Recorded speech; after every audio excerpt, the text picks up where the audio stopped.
참석자분들 소개해드리겠습니다.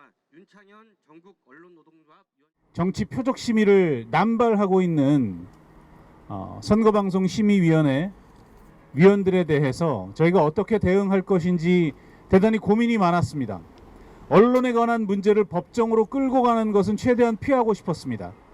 그러나 도저히 납득할 수 없는 국민의 상식에 맞지 않는 방식의 정치 심의를 남발하면서 언론 표현의 자유와 관련된 헌법 가치를 정면으로 부정하고 있는 선거방송 심의위원들에 대해서 강력한 조치가 필요하다는 결론에 도달했습니다. 잘 아시겠지만 선방심의위원들이 남발한 이른바 방송사에 대한 제재의 상당수가 법정에서 집행정지 처분을 받고 있습니다. 대한민국의 합의된 법질서로도 지금의 선방심의의 심의 내용은 정당성을 확보할 수 없다는 것이 속속 드러나고 있습니다.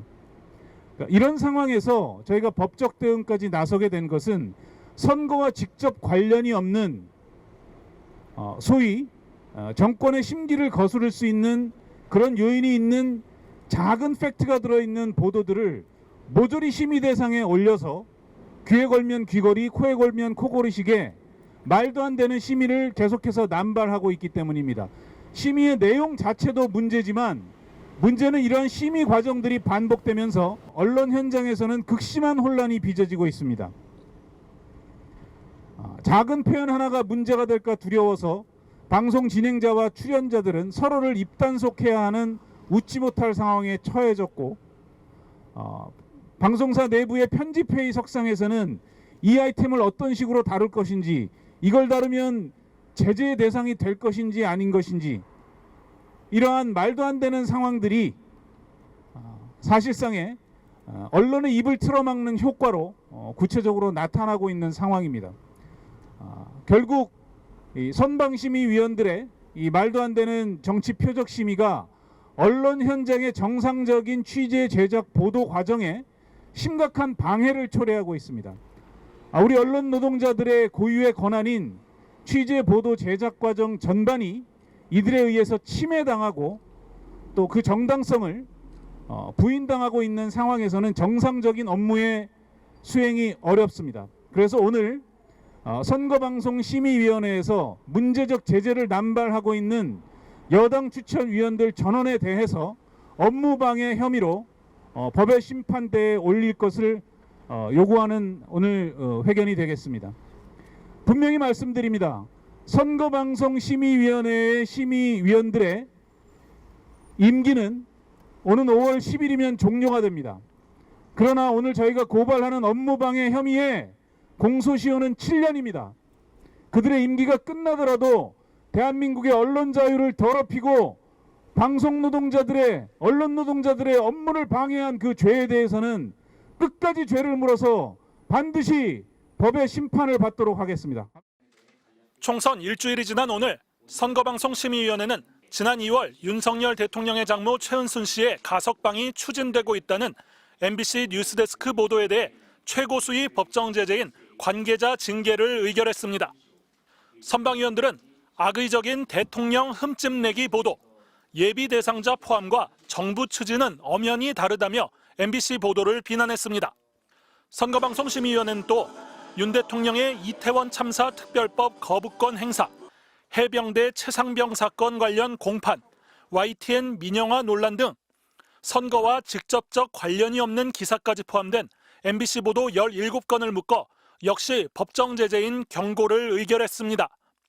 MBC 측은 선거와 직접적 관련이 없는 보도까지 심의하는 데 동의할 수 없고 심의 대상에 오른 보도의 공통점은 모두 대통령실 또는 여당에 불리한 기사였다는 점이라고 반박했지만 받아들여지지 않았습니다. 중징계 의견을 낸 국민의힘 추천 최철호 심의위원은 사회경제 이슈라도 정치인이나 특정 정당을 지지하는 사람과 연관된 것은 선거방송 심의 대상이라고 생각한다고 말했습니다. 백선기 선방위원장도 특정한 기구의 영향을 전혀 받지 않고 있고 특정 언론사를 비판하거나 옥죄할 이유도 없다고 말했습니다. MBC 뉴스 조명입니다. 선거방송심의위원회가 총선 다음 날이었던 어제 선방위 역사상 가장 많은 법정 제재 기록을 썼습니다. 선방위는 어제 14차 회의를 열고 가톨릭 평화방송과 채널A에 각 한 건씩 2건의 법정 제재를 의결했습니다. 가톨릭 평화방송의 경우 지난 2월 7일 김진애 전 열린민주당 의원이 한동훈 국민의힘 비대위원장의 화법을 지적하며 당장 오늘부터 숨쉬기 연습부터 하시라, 숨찬 목소리가 듣는 사람들에게 괴롭다고 말한 인터뷰 내용이 문제가 됐습니다. 모든 정치인이 자기만의 스타일이 있는데 이렇게 발언한 건 모욕이고 진행자도 제지하거나 다른 의견을 내지 않았다는 겁니다. 채널A의 경우는 역시 지난 2월 7일 국민의힘과 민주당의 인재 영입 등과 관련해 여야 패널이 사실상 4대1로 구성됐고 내용도 국민의힘에 유리했다는 지적을 받아 종편 프로그램으로서는 처음으로 이번 선방위에서 제재를 받았습니다. 이에 따라 선방위에서 결정한 법정 제재는 20건이 됐는데 2008년부터 선거 때마다 운영된 선방위 역사상 가장 많은 기록입니다. 방송사별로 보면 MBC가 11건을 받았고 대전과 울산 MBC도 각각 1건을 받아 절반 이상이 MBC에 집중됐습니다. 또 CBS가 2건, YTN이 2건, 가톨릭 평화방송이 2건, 채널A가 1건의 법정 제재를 받았습니다. 추가 징계도 잇따를 것으로 보입니다. 선방위에는 아직 의견 진술 절차가 예정된 안건이 상당수 남아있는데 의견 진술은 법정 제재 전에 방송 책임자의 해명을 듣는 자리이기 때문입니다. 선방위는 어제 회의에서도 김건희 여사의 디올백 논란 등을 다룬 MBC 스트레이트에 대해 제재를 전제로 하는 의견 진술을 결정했습니다. 선방위원들은 스트레이트 보도에 대해 해당 가방은 명품 파우치이기 때문에 명칭부터 정확성을 벗어나고 있다거나 김건희 여사 문제를 청탁금지법 위반으로 몰아가려고 아예 작정했다며 이같이 조치했습니다.